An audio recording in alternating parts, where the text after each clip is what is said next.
ਤਰਨਤਾਰਨ ਜ਼ਿਮਨੀ ਚੋਣਾਂ ਨੂੰ ਲੈ ਕੇ ਸਰਦਾਰ ਸਿਮਰਨਜੀਤ ਸਿੰਘ ਮਾਨ ਦਾ ਅਹਿਮ ਬਿਆਨ। ਪੰਜਾਬ ਯੂਨੀਵਰਸਿਟੀ ਵਿਖੇ ਵਿਦਿਆਰਥੀਆਂ ਦੇ ਧਰਨੇ ਵਿੱਚ ਪਹੁੰਚੇ ਕਾਂਗਰਸੀ ਆਗੂ ਸੁਖਪਾਲ ਸਿੰਘ ਖਹਿਰਾ। ਕੌਮੀ ਇਨਸਾਫ ਮੋਰਚੇ ਵੱਲੋਂ ਬੰਦੀ ਸਿੰਘਾਂ ਦੀ ਰਿਹਾਈ ਸਮੇਤ ਹੋਰ ਮਸਲਿਆਂ ਦੇ ਹੱਲ ਲਈ ਸੌਂਪਿਆ ਗਿਆ ਮੰਗ ਪੱਤਰ। ਸਾਡੇ ਜਿਹੜੇ ਦੂਜੀ ਪਾਰਟੀ ਸਾਡੇ ਨਾਲ ਮਿਲੀ ਹੋਈ ਸੀ, ਉਹਨਾਂ ਨੇ ਕਿਹਾ ਕਿ ਇਹ ਕੈਂਡੀਡੇਟ ਇਹ ਵਾਰਿਸ ਪੰਜਾਬ ਦਾ ਹੈ, ਪਰ ਉਹਨਾਂ ਨੇ ਇਹ ਨਹੀਂ ਕਿਹਾ ਕਿ ਇਹ ਸਾਂਝਾ ਕੈਂਡੀਡੇਟ ਹੈ ਜਿਵੇਂ ਅਸੀਂ ਕਹਿੰਦੇ ਰਹੇ ਹਾਂ। ਇਹਦੇ ਨਾਲ ਸਾਡੀ ਵੋਟ ਥੱਲੇ ਡਿੱਗ ਗਈ।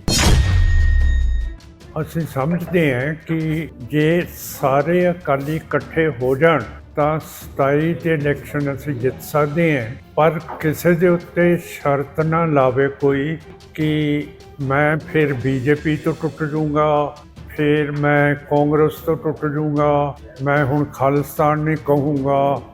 ਇਹੋ ਜਿਹੀ ਸ਼ਰਤ ਤੋਂ ਬਗੈਰ ਇਹ ਜਿਹੜੀ ਪੰਥ ਦੀ ਸੋਚ ਹੈ ਉਹਦੇ 'ਤੇ ਜੇ ਇਕੱਠੇ ਹੋ ਜਾਈਏ ਤਾਂ ਆਪਾਂ ਅਗਲੀ ਸਰਕਾਰ ਬਣਾ ਸਕਦੇ ਹਾਂ। ਸ਼੍ਰੋਮਣੀ ਅਕਾਲੀ ਦਲ ਅੰਮ੍ਰਿਤਸਰ ਵੱਲੋਂ 23 ਨਵੰਬਰ ਨੂੰ ਗੁਰਦੁਆਰਾ ਜ਼ਫਰਨਾਮਾ ਦੀਨਾ ਕਾਂਗੜ ਵਿਖੇ 9ਵੀਂ ਪਾਤਸ਼ਾਹੀ ਦਾ 350ਵਾਂ ਸ਼ਹੀਦੀ ਸਮਾਗਮ ਮਨਾਇਆ ਜਾ ਰਿਹਾ ਹੈ। ਸਮੂਹ ਅਕਾਲੀ ਦਲ ਅੰਮ੍ਰਿਤਸਰ ਵੱਲੋਂ ਇਸ ਵਿੱਚ ਸਿੱਖ ਕੌਮ ਨੂੰ ਹੁਮ-ਹੁਮਾ ਕੇ ਪਹੁੰਚਣ ਦੀ ਅਪੀਲ ਕੀਤੀ ਗਈ ਹੈ। ਸ਼੍ਰੋਮਣੀ ਅਕਾਲੀ ਦਲ ਅੰਮ੍ਰਿਤਸਰ ਪ੍ਰਧਾਨ ਸਰਦਾਰ ਸਿਮਰਨਜੀਤ ਸਿੰਘ ਮਾਨ ਨੇ ਸੰਗਰੂਰ ਵਿਖੇ ਅੱਜ ਅਹਿਮ ਪ੍ਰੈਸ ਕਾਨਫਰੰਸ ਕੀਤੀ, ਜਿਸ ਵਿੱਚ ਉਹਨਾਂ ਦੀਨਾ ਕਾਂਗੜ ਵਿਖੇ ਹੋਣ ਵਾਲੇ ਇਸ ਸਮਾਗਮ ਵਿੱਚ ਸ਼ਮੂਲੀਅਤ ਲਈ ਅਪੀਲ ਕੀਤੀ ਅਤੇ ਨਾਲ ਹੀ ਪੰਜਾਬ ਦੇ ਮੌਜੂਦਾ ਮੁੱਦਿਆਂ ਤੇ ਵੀ ਆਪਣੇ ਵਿਚਾਰ ਸਾਂਝੇ ਕੀਤੇ। ਇਸ ਮੌਕੇ ਤਰਨਤਾਰਨ ਚੋਣਾਂ ਵਿੱਚ ਆਮ ਆਦਮੀ ਪਾਰਟੀ ਦੀ ਜਿੱਤ ਅਤੇ ਅਕਾਲੀ ਦਲ ਦੇ ਵਧੀਆ ਪ੍ਰਦਰਸ਼ਨ ਦੀ ਗੱਲ ਕਰਦਿਆਂ ਉਹਨਾਂ ਕਿਹਾ ਕਿ ਪੰਜਾਬ ਲਈ ਬਹੁਤ ਹੀ ਸ਼ਰਮ ਵਾਲੀ ਗੱਲ ਹੈ ਕਿ ਪੰਜਾਬ ਵਿੱਚ ਮਨੂ ਸਮ੍ਰਿਤੀ ਦੀ ਸੋਚ ਰੱਖਣ ਵਾਲੀ ਪਾਰਟੀ ਜਿੱਤੀ ਹੈ, ਜਿਸ ਦਾ ਕਿ ਸਾਡੇ ਗੁਰੂ ਸਾਹਿਬਾਨਾਂ ਨੇ ਖੰਡਨ ਕੀਤਾ ਸੀ। ਉਹਨਾਂ ਕਿਹਾ ਕਿ ਜੇਕਰ ਸਾਰੀਆਂ ਅਕਾਲੀ ਪਾਰਟੀਆਂ ਏਕਾ ਕਰ ਲੈਣ ਤਾਂ 2027 ਦੀਆਂ ਚੋਣਾਂ ਬੜੀ ਆਸਾਨੀ ਨਾਲ ਜਿੱਤ ਸਕਦੀਆਂ ਹਨ, ਪਰ ਇਸ ਲਈ ਕੋਈ ਸ਼ਰਤ ਨਹੀਂ ਹੋਣੀ ਚਾਹੀਦੀ। ਇਹਦਾ ਨਤੀਜਾ ਇਹੀ ਹੈ ਜੀ, ਜੇ ਅਸੀਂ ਇਕੱਠੇ ਹੋ ਕੇ 2027 ਦੀਆਂ ਇਲੈਕਸ਼ਨਾਂ ਲੜੀਏ ਤਾਂ ਆਪਾਂ ਅਕਾਲੀ ਦਲ ਦੀ ਸਰਕਾਰ ਬਣਾ ਸਕਦੇ ਹਾਂ। ਪਰ ਜਿਹੜੀ ਸਾਡੀ ਪਾਰਟੀ ਦੇ ਨੂੰ ਘੱਟ ਵੋਟਾਂ ਪਈਆਂ, ਉਹਦੇ ਵਿੱਚ ਜਿਹੜੇ ਸਾਡੇ ਸਾਥੀ ਸੀਗੇ ਇਹ ਉਹਨਾਂ ਨੇ ਕਹਿਤਾ ਕਿ ਇਹ ਸਾਡੀ ਪਾਰਟੀ ਲੜ ਰਹੀ ਹੈ, ਸਾਂਝਾ ਕੈਂਡੀਡੇਟ ਨਹੀਂ ਹੈ। ਵਾਰਿਸ ਪੰਜਾਬ ਦਿਆਂ ਨੇ ਇਹੋ ਜਿਹੀਆਂ ਗੱਲਾਂ ਕੀਤੀਆਂ ਜਿਹਦੇ ਨਾਲ ਇਹ ਪੂਰੀ ਤਰ੍ਹਾਂ ਇਹ ਵੋਟ ਨਹੀਂ ਪਈ ਹੈ। ਤੋ ਅਸੀਂ ਸਮਝਦੇ ਹਾਂ ਕਿ ਜੇ ਸਾਰੇ ਅਕਾਲੀ ਇਕੱਠੇ ਹੋ ਜਾਣ ਤਾਂ 27 ਦੇ ਇਲੈਕਸ਼ਨ ਅਸੀਂ ਜਿੱਤ ਸਕਦੇ ਹਾਂ, ਪਰ ਕਿਸੇ ਦੇ ਉੱਤੇ ਸ਼ਰਤ ਨਾ ਲਾਵੇ ਕੋਈ ਕਿ ਮੈਂ ਫਿਰ ਬੀਜੇਪੀ ਤੋਂ ਟੁੱਟ ਜਾਊਂਗਾ, ਫਿਰ ਮੈਂ ਕਾਂਗਰਸ ਤੋਂ ਟੁੱਟ ਜਾਊਂਗਾ, ਮੈਂ ਹੁਣ ਖਾਲਿਸਤਾਨ ਨਹੀਂ ਕਹੂੰਗਾ। ਇਹੋ ਜਿਹੀ ਸ਼ਰਤ ਤੋਂ ਬਗੈਰ ਇਹ ਜਿਹੜੀ ਪੰਥ ਦੀ ਸੋਚ ਹੈ ਉਹਦੇ 'ਤੇ ਜੇ ਇਕੱਠੇ ਹੋ ਜਾਈਏ ਤਾਂ ਆਪਾਂ ਅਗਲੀ ਸਰਕਾਰ ਬਣਾ ਸਕਦੇ ਹਾਂ। ਕਿਹਨੂੰ ਤੁਸੀਂ ਕਹੋਗੇ ਪਾਰਟੀ ਜਿਹੜੀਆਂ ਹੈਗੀਆਂ ਨੇ, ਮੰਨ ਲਓ ਢੀਂਡਸਾ ਸਾਹਿਬ ਵੀ ਨੇ, ਉਹ ਤਾਂ ਸਾਰੇ ਹੈਗੇ ਆ ਜੀ, ਹੁਣ ਸਾਰਿਆਂ ਨੂੰ ਪਤਾ ਹੈਗਾ ਕਿਹੜੇ ਕਿਹੜੇ ਹੈਗੇ ਆ। ਹੁਣ ਉਹਨਾਂ ਦੇ ਨਾਂ ਲੈਣੇ, ਕੋਈ ਰਹਿ ਜੂਗਾ ਮੈਥੋਂ ਫਿਰ ਉਹ ਕਹੂਗਾ ਮਾਨ ਨੇ ਸਾਡੇ ਨਾਲ ਬੇਇਨਸਾਫੀ ਕਰਤੀ। ਮੈਂ ਤੁਹਾਨੂੰ ਇਹੀ ਦੱਸ ਰਿਹਾ ਕਿ ਇਹ ਸਾਡੇ ਜਿਹੜੇ ਦੂਜੀ ਪਾਰਟੀ ਸਾਡੇ ਨਾਲ ਮਿਲੀ ਹੋਈ ਸੀ, ਉਹਨਾਂ ਨੇ ਕਿਹਾ ਕਿ ਇਹ ਕੈਂਡੀਡੇਟ ਇਹ ਵਾਰਿਸ ਪੰਜਾਬ ਦਾ ਹੈ, ਪਰ ਉਹਨਾਂ ਨੇ ਇਹ ਨਹੀਂ ਕਿਹਾ ਕਿ ਇਹ ਸਾਂਝਾ ਕੈਂਡੀਡੇਟ ਹੈ ਜਿਵੇਂ ਅਸੀਂ ਕਹਿੰਦੇ ਰਹੇ ਹਾਂ। ਇਹਦੇ ਨਾਲ ਸਾਡੀ ਵੋਟ ਥੱਲੇ ਡਿੱਗ ਗਈ। ਤੇ ਦੂਸਰੀ ਗੱਲ ਹੈ ਕਿ ਫਿਰ ਉਹ ਜਿਹੜੀ BBC SSP ਜਿਸ ਨੇ ਬੜੇ ਅਮਨ ਪਸੰਦ ਤਰੀਕੇ ਦੇ ਨਾਲ ਤਰਨਤਾਰਨ ਸਾਹਿਬ ਦੇ ਇਲੈਕਸ਼ਨ ਕਰਾਏ ਹੈ, ਇਹ ਬਾਰਡਰ ਦਾ ਹਲਕਾ ਹੈ ਤੇ ਉਸ ਨੂੰ ਸਸਪੈਂਡ ਇਲੈਕਸ਼ਨ ਕਮਿਸ਼ਨ ਨੇ ਨਜਾਇਜ਼ ਕਰਤਾ। ਪਰ ਹੁਣ ਤੁਸੀਂ ਦੇਖੋ ਉੱਥੇ ਚਿੜੀ ਨਹੀਂ ਉੱਡਣ ਦਿੱਤੀ ਤੇ ਬਹੁਤ ਅਮਨ ਪਸੰਦ ਤਰੀਕੇ ਦੇ ਨਾਲ ਉਹ ਬੀਬੀ ਨੇ ਇਲੈਕਸ਼ਨ ਕਰਾਏ ਹੈ ਤੇ ਉਹਨੂੰ ਇਹੀ ਖਿਤਾਬ ਮਿਲਿਆ ਕਿ ਉਹਨੂੰ ਮੁਅੱਤਲ ਕਰਵਾ ਦਿੱਤਾ ਗਿਆ, ਜੋ ਕਿ ਜ਼ੁਲਮ ਹੈ ਇੱਕ ਅਫਸਰ ਦੇ ਉੱਤੇ ਜਿਹੜਾ ਵਧੀਆ ਕੰਮ ਕਰਦਾ ਤੇ ਲਾਅ ਐਂਡ ਆਰਡਰ ਨੂੰ ਮਜ਼ਬੂਤ ਬਣਾ ਕੇ ਰੱਖਣਾ ਚਾਹੁੰਦਾ ਹੈ। ਨਹੀਂ, ਜੇ ਅਕਾਲੀ ਸਾਰੇ ਇਕੱਠੇ ਹੋ ਜਾਣ ਤਾਂ ਅਸੀਂ ਮੋਰਚਾ ਮਾਰ ਸਕਦੇ ਹਾਂ, ਇਹਦੇ 'ਚ ਤਾਂ ਕੋਈ ਗੱਲ ਹੈ ਨਹੀਂ ਗੀ। ਤੇ ਇਹ 23 ਤਰੀਕ ਨੂੰ ਅਸੀਂ ਗੁਰੂ ਤੇਗ ਬਹਾਦਰ ਸਾਹਿਬ ਦਾ 350ਵਾਂ ਜਿਹੜਾ ਦਿਨ ਹੈਗਾ ਦੀਨਾ ਕਾਂਗੜ, ਉੱਥੇ ਮਨਾ ਰਹੇ ਹਾਂ 23 ਤਰੀਕ ਨੂੰ। ਤੇ ਮੈਂ ਸਾਰਿਆਂ ਨੂੰ ਅਪੀਲ ਕਰਦਾ ਕਿ ਉੱਥੇ ਹੁਮ ਹਮਾ ਕੇ ਪਹੁੰਚੋ। ਤੇ ਜਿਹੜੀਆਂ ਬਾਕੀ ਵੀ ਅਕਾਲੀ ਪਾਰਟੀਆਂ ਹੈਗੀਆਂ, ਉਹਨਾਂ ਨੂੰ ਵੀ ਮੈਂ ਅਪੀਲ ਕਰਦਾ ਕਿ ਉੱਥੇ ਆਉਣਾ ਤੁਹਾਡਾ ਬਹੁਤ ਜ਼ਰੂਰੀ ਹੈ, ਕਿਉਂ ਕਰਕੇ ਜੇ ਇਸ ਇਕੱਠ 'ਤੇ ਆਪਾਂ ਇਕੱਠੇ ਦਿਖ ਗਏ ਤਾਂ ਫਿਰ ਜਿਹੜਾ 27 ਦਾ ਇਲੈਕਸ਼ਨ ਹੈ ਉਹ ਸਾਥੋਂ ਬਾਹਰ ਨਹੀਂ ਜਾ ਸਕਦਾ। ਆਮ ਆਦਮੀ ਪਾਰਟੀ ਦੀ ਜਿੱਤ ਨੂੰ ਦੇਖੀਏ ਤਾਂ ਇਹ ਲੋਕਪ੍ਰਿਯਤਾ ਹੈ ਜਾਂ ਕੋਈ ਸਰਕਾਰੀ ਤੰਤਰ ਦੀ ਵਰਤੋਂ ਨਾਲ ਇਹ ਇਹਨਾਂ ਨੇ ਸਰਕਾਰੀ ਚੀਜ਼ਾਂ ਕੀਤੀਆਂ, ਪਰ ਹੁਣ ਖੁਸ਼ੀ ਦੇ ਨਾਲ ਤੁਸੀਂ ਆਪ ਦੱਸੋ ਕਿ ਜੇ ਗੁਰੂ ਹਰਗੋਬਿੰਦ ਸਾਹਿਬ ਨੇ ਮੁਗਲਾਂ ਦੇ ਰਾਜ ਦੇ ਵਿੱਚ ਜਦੋਂ ਕੋਈ ਵੀ ਗੈਰ ਮੁਸਲਮਾਨ ਤਲਵਾਰ ਨਹੀਂ ਸੀ ਚੱਕ ਸਕਦਾ, ਘੋੜੇ ਦੀ ਸਵਾਰੀ ਨਹੀਂ ਸੀ ਕਰ ਸਕਦਾ, ਫਿਰ ਬਾਜ ਨਹੀਂ ਸੀ ਰੱਖ ਸਕਦਾ, 6ਵੇਂ ਪਾਤਸ਼ਾਹ ਨੇ ਸਾਨੂੰ ਸਾਰੀਆਂ ਰਾਜ ਕਰਨ ਵਾਲੀਆਂ ਨਿਸ਼ਾਨੀਆਂ ਦੇਤੀਆਂ। ਤੇ ਹੁਣ ਆਪਾਂ ਨੇ ਝਾੜੂ ਫੜ ਲਿਆ। ਇਹ ਜਿਹੜਾ ਮਨੂ ਸਮ੍ਰਿਤੀ ਦੇ ਖਿਲਾਫ ਪਹਿਲੀ ਪਾਤਸ਼ਾਹੀ ਨੇ ਰਿਬੈਲ ਕਰਤਾ ਸੀਗਾ, ਇਹ ਉਸ ਦੇ ਖਿਲਾਫ ਬਗਾਵਤ ਕਰਤੀ ਸੀ। ਹੁਣ ਆਪਾਂ ਝਾੜੂ ਫੜੀ ਫਿਰਦੇ ਹਾਂ। ਜਿੰਨੀ ਵੀ ਗਿਰਾਵਟ ਹੋਊਗੀ ਉਨੀ ਦੂਰ ਅਸੀਂ ਹਕੂਮਤ ਤੋਂ ਜਾਈ ਜਾਵਾਂਗੇ।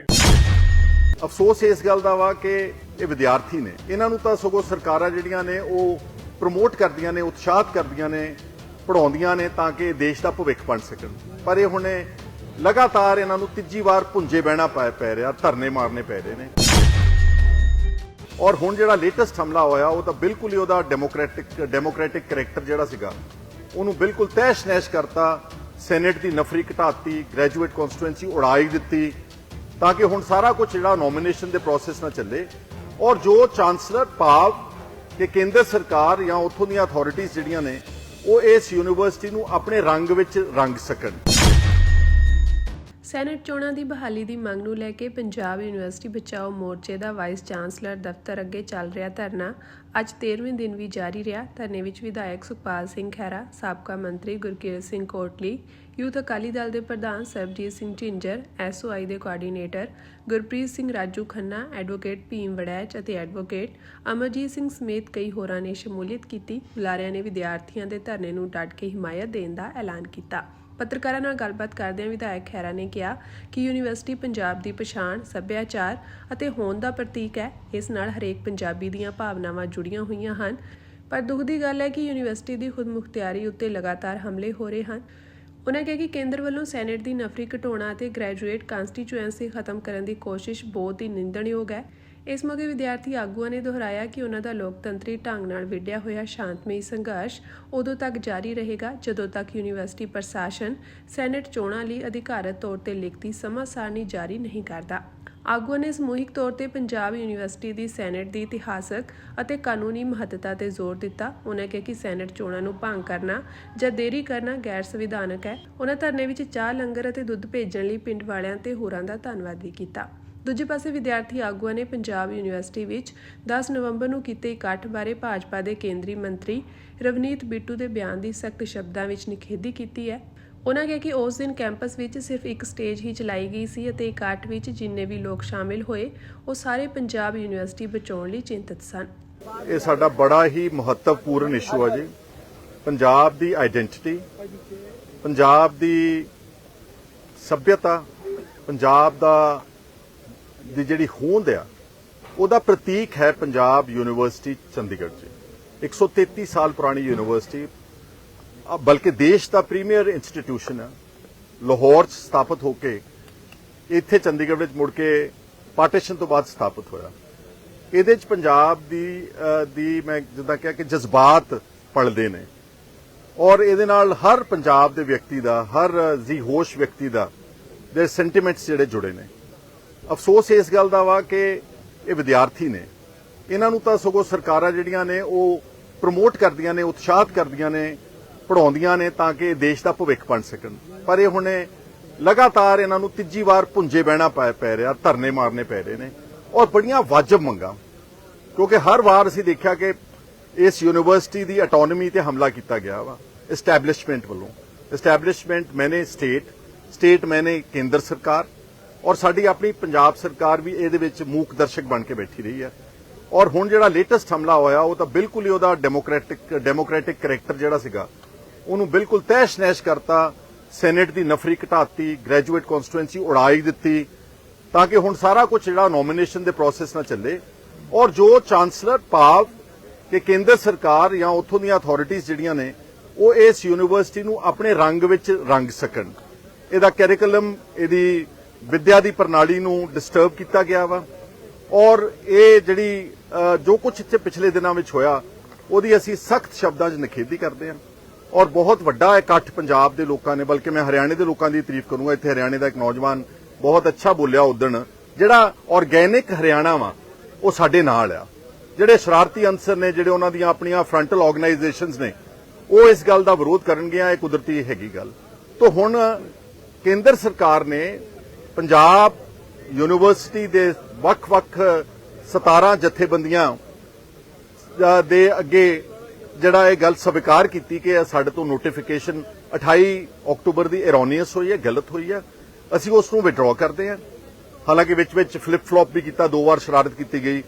ਫਿਰ ਉਹਨਾਂ ਨੇ ਸਵੀਕਾਰ ਕੀਤਾ ਕਿ ਹਾਂਜੀ ਅਸੀਂ ਤੁਹਾਡੀਆਂ ਪ੍ਰਮੁੱਖ ਮੰਗਾਂ ਉਹ ਮੰਨ ਲੈਂਦੇ ਆ ਤੇ ਸੈਨੇਟ ਨੂੰ ਅਸੀਂ ਬਹਾਲ ਕਰਾਂਗੇ ਤੇ ਸੈਨੇਟ ਬਹਾਲ ਕਰਕੇ ਉਹਦੀ ਤੁਰੰਤ ਇਲੈਕਸ਼ਨ ਨੂੰ ਨੋਟੀਫਾਈ ਕਰਾਂਗੇ। ਹੁਣ ਤੁਸੀਂ ਦੇਖ ਲਓ 10 ਤਰੀਕ ਤੋਂ ਅਸੀਂ ਅੱਜ 13 ਤਰੀਕ 'ਚ ਖੜੇ ਆ ਔਰ ਸਾਰੀ ਪ੍ਰਪੋਜ਼ਲ ਯੂਨੀਵਰਸਿਟੀ ਵੱਲੋਂ ਚਾਂਸਲਰ ਦੇ ਆਫਿਸ ਵਿੱਚ ਜਾ ਚੁੱਕੀ ਹੈ, ਲੇਕਿਨ ਨੋਟੀਫਾਈ ਨਹੀਂ ਕੀਤਾ ਜਾ ਰਿਹਾ। ਜਾਣ-ਬੁੱਝ ਕੇ ਸਸਪੈਂਸ, ਜਾਣ-ਬੁੱਝ ਕੇ ਅਫਵਾਹਾਂ ਉਡਾਈਆਂ ਜਾ ਰਹੀਆਂ। ਜ਼ਿੰਮੇਵਾਰ ਬੰਦੇ ਜਿਹੜੇ ਬੀਜੇਪੀ ਦੇ ਮਿਨਿਸਟਰ ਨੇ ਉਹ ਇਸ ਨੂੰ ਇਹ ਕਹਿ ਰਹੇ ਨੇ ਕਿ ਤੁਸੀਂ ਐਜੀਟੇਟ ਕਿਉਂ ਕਰ ਰਹੇ ਹੋ, ਇਹ ਤਾਂ ਅਸੀਂ ਉਦਾਂ ਹੀ ਕਰ ਦੇਣਾ ਸੀਗਾ। ਐਜੀਟੇਟ ਕਰਨਾ ਕਨਸਟੀਟਿਊਸ਼ਨ ਦਾ ਸਾਡਾ ਰਾਈਟ ਹੈ।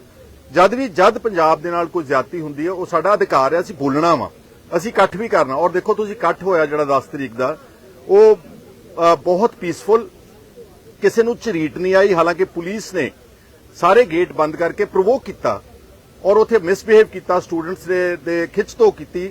ਔਰ ਦੁੱਖ ਇਸ ਗੱਲ ਦਾ ਕਿ ਸਾਡੀ ਸਰਕਾਰ, ਜਿਹਦਾ ਮੈਂ ਜ਼ਿਕਰ ਕੀਤਾ ਕਿ ਪੰਜਾਬ ਸਰਕਾਰ 28 ਨੂੰ ਇਹਦੀ ਹੋਈ ਆ ਨੋਟੀਫਿਕੇਸ਼ਨ, ਮੇਰਾ ਖਿਆਲ ਪਹਿਲੀ ਵਾਰ ਚੀਫ ਮਿਨਿਸਟਰ 5 ਦਿਨ ਬਾਅਦ ਬੋਲਿਆ ਜਾ ਕੇ ਜੀ। ਔਰ ਉਦੋਂ ਇੱਥੇ ਪੰਜਾਬ ਯੂਨੀਵਰਸਿਟੀ ਦੇ ਕੈਂਪਸ ਵਿੱਚ ਅਤੇ ਹੋਰ ਜਗ੍ਹਾ ਦੇ ਉੱਤੇ ਪੰਜਾਬ ਪੁਲਿਸ ਵੀ ਆਣ ਕੇ ਰੋਕ ਰਹੀ ਸੀ, ਇਕੱਠ ਰੋਕਣ ਦੀ ਕੋਸ਼ਿਸ਼ ਕੀਤੀ ਜਾ ਰਹੀ ਸੀ। ਸੋ ਇਹ ਦੋਹਰੇ ਮਾਪਦੰਡ ਗਲਤ ਹੈ।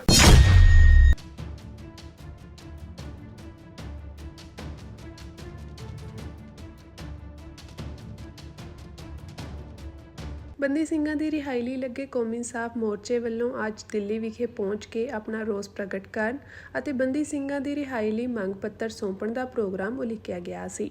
ਇਸ ਪ੍ਰੋਗਰਾਮ ਲਈ ਮੋਰਚੇ ਨੂੰ ਕਿਸਾਨ ਜਥੇਬੰਦੀਆਂ ਦਾ ਸਮਰਥਨ ਵੀ ਮਿਲਿਆ, ਪਰ ਦੂਜੇ ਪਾਸੇ ਇਸ ਮੋਰਚੇ ਨੂੰ ਰੋਕਣ ਲਈ ਪੁਲਿਸ ਨੇ ਸ਼ੰਭੂ ਬਾਰਡਰ ਤੇ ਬੈਰੀਕੇਡਿੰਗ ਕਰ ਦਿੱਤੀ। ਵੱਡੀ ਗਿਣਤੀ ਵਿੱਚ ਪੰਜਾਬ ਤੇ ਹਰਿਆਣਾ ਪੁਲਿਸ ਤਾਇਨਾਤ ਕਰ ਦਿੱਤੀ ਗਈ। ਕੌਮੀ ਇਨਸਾਫ ਮੋਰਚੇ ਦੇ ਆਗੂ ਅਤੇ ਕਾਰਕੁਨ ਕਿਸਾਨ ਮਜ਼ਦੂਰ ਮੋਰਚੇ ਦੇ ਨਾਲ ਪੰਜਾਬ ਵਾਲੇ ਪਾਸੇ ਸ਼ੰਭੂ ਸਰਹੱਦੀ ਪੁਆਇੰਟ ਤੇ ਇਕੱਠੇ ਹੋਏ ਅਤੇ ਸ਼ਾਮ ਨੂੰ ਕੇਂਦਰ ਸਰਕਾਰ ਦੇ ਇੱਕ ਸੀਨੀਅਰ ਅਧਿਕਾਰੀ ਨੂੰ ਮੰਗ ਪੱਤਰ ਸੌਂਪਣ ਤੋਂ ਬਾਅਦ ਵਾਪਸ ਪਰਤ ਆਏ। ਦੱਸਣਯੋਗ ਹੈ ਕਿ ਪੰਜਾਬ ਅਤੇ ਹਰਿਆਣਾ ਦੇ ਅਧਿਕਾਰੀਆਂ ਨੇ ਬੀਤੇ ਕੱਲ੍ਹ ਕੌਮੀ ਇਨਸਾਫ ਮੋਰਚਾ ਅਤੇ ਕੁਝ ਕਿਸਾਨ ਸੰਗਠਨਾਂ ਦੁਆਰਾ ਦਿੱਲੀ ਵੱਲ ਮਾਰਚ ਤੋਂ ਪਹਿਲਾਂ ਟ੍ਰੈਫਿਕ ਸਲਾਹ ਜਾਰੀ ਕੀਤੀ ਸੀ। ਪੰਜਾਬ ਪੁਲਿਸ ਦੀ ਸਲਾਹ ਅਨੁਸਾਰ ਰਾਜਪੁਰਾ ਅੰਬਾਲਾ ਦਿੱਲੀ ਹਾਈਵੇ ਤੇ ਸ਼ੰਭੂ ਸਰਹੱਦੀ ਪੁਆਇੰਟ ਸ਼ੁੱਕਰਵਾਰ ਸਵੇਰੇ 7 ਵਜੇ ਤੋਂ ਸ਼ਾਮ 6 ਵਜੇ ਤੱਕ ਬੰਦ ਰਹੇਗਾ। ਯਾਤਰੀਆਂ ਨੂੰ ਆਪਣੀਆਂ ਮੰਜ਼ਿਲਾਂ ਤੱਕ ਪਹੁੰਚਣ ਲਈ ਵਿਕਲਪ ਰਸਤੇ ਲੈਣ ਦੀ ਸਲਾਹ ਦਿੱਤੀ ਗਈ ਸੀ।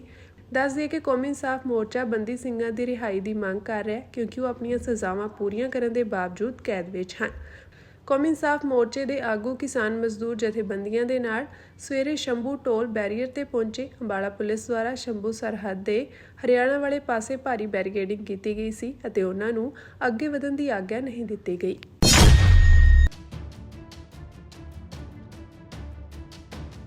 ਸੁਪਰੀਮ ਕੋਰਟ ਨੇ ਬੰਦੀ ਸਿੰਘ ਭਾਈ ਜਗਤਾਰ ਸਿੰਘ ਹਵਾਰਾ ਦੀ ਪਟੀਸ਼ਨ ਤੇ ਸੁਣਵਾਈ 2 ਹਫ਼ਤਿਆਂ ਲਈ ਮੁਲਤਵੀ ਕਰ ਦਿੱਤੀ ਹੈ। ਇਸ ਪਟੀਸ਼ਨ ਜ਼ਰੀਏ ਹਵਾਰਾ ਨੂੰ ਦਿੱਲੀ ਦੀ ਤਿਹਾੜ ਜੇਲ੍ਹ ਤੋਂ ਪੰਜਾਬ ਦੀ ਕਿਸੇ ਵੀ ਜੇਲ੍ਹ ਵਿੱਚ ਤਬਦੀਲ ਕਰਨ ਦੀ ਮੰਗ ਕੀਤੀ ਗਈ ਸੀ। ਦੱਸਦੇ ਕਿ ਸੁਪਰੀਮ ਕੋਰਟ ਨੇ ਪਿਛਲੇ ਸਾਲ 27 ਸਤੰਬਰ ਨੂੰ ਹਵਾਰਾ ਦੀ ਪਟੀਸ਼ਨ ਤੇ ਕੇਂਦਰ, ਚੰਡੀਗੜ੍ਹ ਪ੍ਰਸ਼ਾਸਨ, ਦਿੱਲੀ ਅਤੇ ਪੰਜਾਬ ਸਰਕਾਰਾਂ ਨੂੰ ਨੋਟਿਸ ਜਾਰੀ ਕੀਤੇ ਸਨ। ਸੁਪਰੀਮ ਕੋਰਟ ਵਿੱਚ ਦਾਇਰ ਪਟੀਸ਼ਨ ਵਿੱਚ ਕਿਹਾ ਗਿਆ ਹੈ ਕਿ ਹਵਾਰਾ ਦਾ ਜੇਲ੍ਹ ਵਿੱਚ ਵਿਹਾਰ ਚੰਗਾ ਰਿਹਾ ਹੈ, ਇਸ ਲਈ ਉਹਨਾਂ ਨੂੰ ਪੰਜਾਬ ਦੀ ਕਿਸੇ ਜੇਲ੍ਹ ਵਿੱਚ ਤਬਦੀਲ ਕੀਤੇ ਜਾਣਾ ਚਾਹੀਦਾ ਹੈ।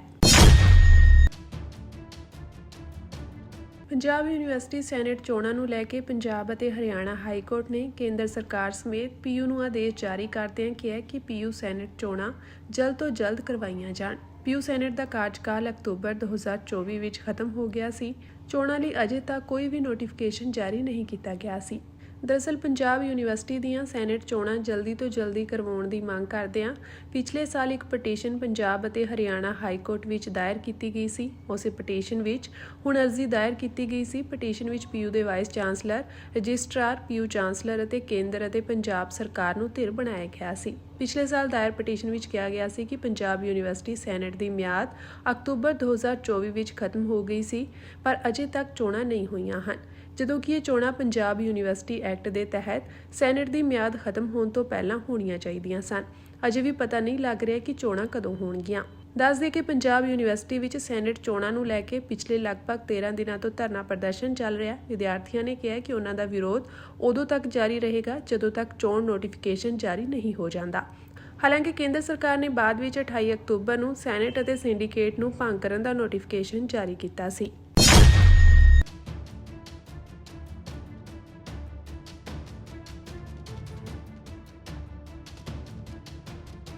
ਰਾਸ਼ਟਰਪਤੀ ਡੋਨਾਲਡ ਟਰੰਪ ਨੇ ਸਰਕਾਰੀ ਫੰਡਾਂ ਨਾਲ ਸੰਬੰਧਿਤ ਬਿੱਲ ਤੇ ਦਸਤਖਤ ਕਰ ਦਿੱਤੇ, ਜਿਸ ਨਾਲ ਰਿਕਾਰਡ 43 ਦਿਨਾਂ ਤੋਂ ਜਾਰੀ ਤਾਲਾਬੰਦੀ ਖਤਮ ਹੋ ਗਈ। ਤਾਲਾਬੰਦੀ ਕਰਕੇ ਸੰਘੀ ਮੁਲਾਜ਼ਮਾਂ ਨੂੰ ਵੱਡਾ ਵਿੱਤੀ ਦਬਾਅ ਝੱਲਣਾ ਪੈ ਰਿਹਾ ਸੀ। ਮੁਲਾਜ਼ਮਾਂ ਨੂੰ ਤਨਖਾਹਾਂ ਨਹੀਂ ਮਿਲ ਰਹੀਆਂ ਸਨ। ਵੱਡੀ ਗਿਣਤੀ ਯਾਤਰੀ ਹਵਾਈ ਅੱਡਿਆਂ ਤੇ ਫਸ ਗਏ ਸਨ ਅਤੇ ਕੁਝ ਖੁਰਾਕੀ ਕੇਂਦਰਾਂ ਦੇ ਬਾਹਰ ਲੰਮੀਆਂ ਕਤਾਰਾਂ ਲੱਗਦੀਆਂ ਸਨ। ਪ੍ਰਤੀਨਿਧ ਸਭਾ ਵੱਲੋਂ ਬਹੁਮਤ ਨਾਲ ਬਿੱਲ ਪਾਸ ਕਰਨ ਤੋਂ ਕੁਝ ਘੰਟਿਆਂ ਬਾਅਦ ਹੀ ਟਰੰਪ ਨੇ ਇਸ ਤੇ ਸਹੀ ਪਾ ਦਿੱਤੀ। ਸੈਨੇਟ ਨੇ ਸੋਮਵਾਰ ਨੂੰ ਇਸ ਬਿੱਲ ਨੂੰ ਪਾਸ ਕਰ ਦਿੱਤਾ ਸੀ। ਬਿੱਲ ਤੇ ਦਸਤਖਤ ਕੀਤੇ ਜਾਣ ਨਾਲ ਟਰੰਪ ਦੀ ਸਰਕਾਰ ਸਮੇਤ ਦੂਜੀ ਤਾਲਾਬੰਦੀ ਸਮਾਪਤ ਹੋ ਗਈ ਹੈ।